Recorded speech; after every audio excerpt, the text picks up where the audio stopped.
ನಮಸ್ತೆ ಫ್ರೆಂಡ್ಸ್, ಸವಿಪಾಕ ಶಾಲೆ ಚಾನೆಲ್ಗೆ ತಮಗೆಲ್ಲರಿಗೂ ಸ್ವಾಗತ. ನಾನಿವತ್ತು ರಾಮನವಮಿ ಸ್ಪೆಷಲ್ ಮಜ್ಜಿಗೆ, ಕೋಸಂಬರಿ, ಪಾನಕ, ಬುತ್ತಿ ಮಾಡೋದನ್ನ ತೋರಿಸ್ತಾ ಇದ್ದೀನಿ. ಮೊದಲಿಗೆ ಕೋಸಂಬರಿ ಮಾಡೋದನ್ನ ನೋಡ್ಕೊಂಬರೋಣ. ಒಂದು ಚಿಕ್ಕ ಕಪ್ಪಲ್ಲಿ ಹೆಸರು ಬೇಳೆನ ಚೆನ್ನಾಗಿ ತೊಳೆದ್ಬಿಟ್ಟು ನೀರಲ್ಲಿ ನೆನೆಸ್ಬೇಕು. 1 ಗಂಟೆ ಕಾಲ ಚೆನ್ನಾಗಿ ಹೆಸರು ಬೇಳೆ ನೆನಿಲಿ. ಈಗ ಒಗ್ಗರಣೆಗೆ ರೆಡಿ ಮಾಡ್ಕೊಳ್ಬೇಕು. ಒಂದು ಚಿಕ್ಕದ ಪ್ಯಾನ್ ಇಟ್ಕೊತಾ ಇದ್ದೀನಿ. ಅದಕ್ಕೆ 1 ಟೀ ಸ್ಪೂನ್ ಅಷ್ಟು ಎಣ್ಣೆ, 1/4 ಟೀ ಸ್ಪೂನ್ ಅಷ್ಟು ಸಾಸಿವೆ, 2 ಒಣಮೆಣಸಿನಕಾಯಿ ಹಾಕಿ ಒಗ್ಗರಣೆ ಕೊಟ್ಕೊತಾ ಇದ್ದೀನಿ. ಒಗ್ಗರಣೆ ತಣ್ಣಗಾಕಕ್ಕೆ ಬಿಟ್ಬಿಡೋಣ. ಈಗ ಇನ್ನೊಂದು ಪಾತ್ರೆಯಲ್ಲಿ ನೆನೆಸಿಟ್ಟಿರುವಂಥ ಹೆಸರು ಬೇಳೆ, 1 ಕಪ್ ಕಾಯಿ ತುರಿ, 1 ಕಪ್ ಕ್ಯಾರೆಟ್ ತುರಿ, 1 ಕಪ್ ಚಿಕ್ಕದಾಗಿ ಹೆಚ್ಚಿರೋಂಥ ಸೌತೆಕಾಯಿ, 1 ಹಸಿಮೆಣಸಿನಕಾಯಿ ಚಿಕ್ಕದಾಗಿ ಕಟ್ ಮಾಡ್ಕೊಂಡು ಹಾಕೊಂಡಿದ್ದೀನಿ, ಕೊತ್ತಂಬರಿ ಸೊಪ್ಪು ಕಟ್ ಮಾಡ್ಕೊಂಡು ಹಾಕೊಂಡಿದ್ದೀನಿ, ಉಪ್ಪು ರುಚಿಗೆ ತಕ್ಕಷ್ಟು.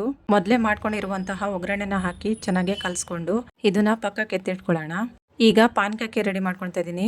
ಒಂದು ಪಾತ್ರೆಗೆ 1 ಕಪ್ ಆಗುವಷ್ಟು ಬೆಲ್ಲನ ಹಾಕ್ಕೊಂಡು ಅದಕ್ಕೆ ನೀರು ಹಾಕಿ ಬೆಲ್ಲ ಕರಗೋ ತನಕ ಅದನ್ನು ಪಕ್ಕಕ್ಕೆ ಎತ್ತಿಡೋಣ.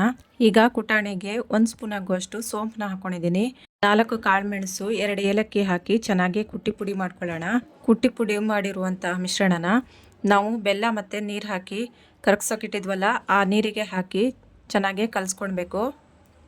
ಇವಾಗ 1/4 ಭಾಗದಷ್ಟು ಕರ್ಬೂಜ ಹಣ್ಣನ್ನು ಮಿಕ್ಸಿ ಜಾರ್ಗೆ ಹಾಕ್ಕೊಂಡು ತರಿಯಾಗಿ ರುಬ್ಕೊಳ್ಬೇಕು. ಅದನ್ನು ಬೆಲ್ಲದ ನೀರಿಗೆ 1/2 ಟೀ ಸ್ಪೂನ್ ಅಷ್ಟು ಶುಂಠಿ ಪುಡಿನ ಹಾಕಿ ಚೆನ್ನಾಗಿ ಕಲಿಸ್ಕೊಳ್ಬೇಕು.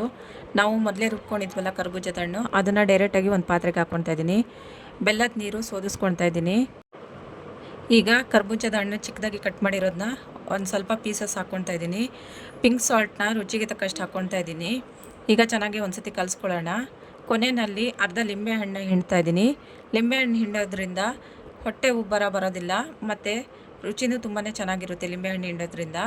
ಈಗ ಪಾನಕ ರೆಡಿಯಾಗಿದೆ. ಇದನ್ನು ಪಕ್ಕಕ್ಕೆ ಇಡೋಣ. ಮಜ್ಜಿಗೆಗೆ ರೆಡಿ ಮಾಡ್ಕೊಳ್ತಾ ಇದ್ದೀನಿ.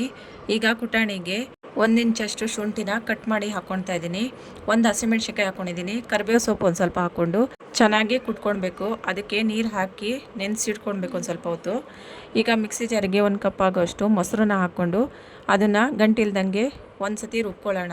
ಈಗ ಒಂದು ಪಾತ್ರೆಗೆ ರುಬ್ಕೊಂಡಿರುವಂತಹ ಮೊಸರನ್ನ ಹಾಕಿ ಸೋದಿಸ್ಕೊಳ್ಬೇಕು.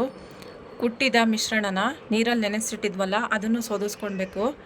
ಈಗ ಎಷ್ಟು ಬೇಕಂತ ನೋಡಿಕೊಂಡು ಅಷ್ಟು ನೀರು ಹಾಕ್ಕೊಳ್ಳಿ. ರುಚಿಗೆ ತಕ್ಕಷ್ಟು ಉಪ್ಪು ಹಾಕ್ಕೊಳ್ತಾ ಇದ್ದೀನಿ. ಈಗ ಮಜ್ಜಿಗೆಗೆ ಒಂದು ಒಗ್ಗರಣೆ ರೆಡಿ ಮಾಡ್ಕೊಳ್ಳೋಣ. ಒಂದು ಚಿಕ್ಕ ಪ್ಯಾನ್ ಇಟ್ಕೊಂಡಿದ್ದೀನಿ. 1 ಟೀ ಸ್ಪೂನ್ ಎಣ್ಣೆ, 1/4 ಟೀ ಸ್ಪೂನ್ ಸಾಸಿವೆ, ಒಣಮೆಣಸಿನಕಾಯಿ ತುಂಡು ಮಾಡಿ ಹಾಕ್ಕೊಂಡಿದ್ದೀನಿ.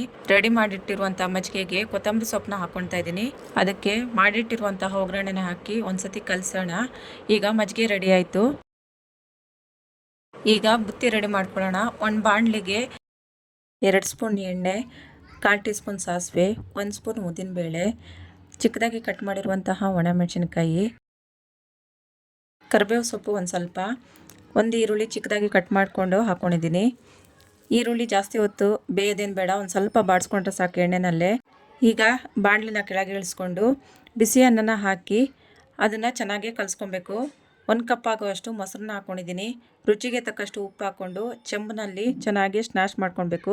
ಉಳಿದಿರೋಂಥ ಮೊಸರು ಹಾಕಿ ಚೆನ್ನಾಗಿ ಕಲಸಿ ಮಿಕ್ಸ್ ಮಾಡ್ಕೊಳ್ತಾ ಇದ್ದೀನಿ. ಈಗ ಮಿಕ್ಸ್ ಆಗಿದೆ. ಈಗ ಇದನ್ನು ಚಿಕ್ಕದಾಗಿ ಉಂಡೆ ಕಟ್ಕೊಳ್ಬೇಕು ಕೈನಲ್ಲೇ. ನೋಡಿ, ಈ ಥರ ಮುದ್ದೆ ಕಟ್ತೀವಲ್ಲ ನಾವು, ಅದೇ ಥರನೇ ಚಿಕ್ಕದಾಗಿ ಉಂಡೆ ಕಟ್ಕೊಳ್ಬೇಕು. ಇದನ್ನು ನಮ್ಮೂರ ಕಡೆ ಬುತ್ತಿ ಅಂತ ಕರಿತೀವಿ ನಾವು. ಇದು ಬಿಸಿಲಿಗೆ ತಿನ್ನಕ್ಕೆ ತುಂಬಾ ಚೆನ್ನಾಗಿರುತ್ತೆ. ಎಲ್ಲಾದರೂ ಟ್ರಾವೆಲ್ ಹೋಗೋದಿಗೂ ಮಾಡ್ಕೊಂಡು ಹೋಗ್ಬೋದು. ನೋಡಿದ್ರಲ್ವಾ ಫ್ರೆಂಡ್ಸ್, ರಾಮನವಮಿಗೆ ಮಾಡ್ಕೊಳ್ಳುವಂತಹ ಮಜ್ಜಿಗೆ, ಪಾನಕ, ಕೋಸಂಬರಿ ಮತ್ತು ಬುತ್ತಿನ ಹೇಗೆ ಮಾಡ್ಕೊಳ್ಳೋದಂತ. Thank you for watching.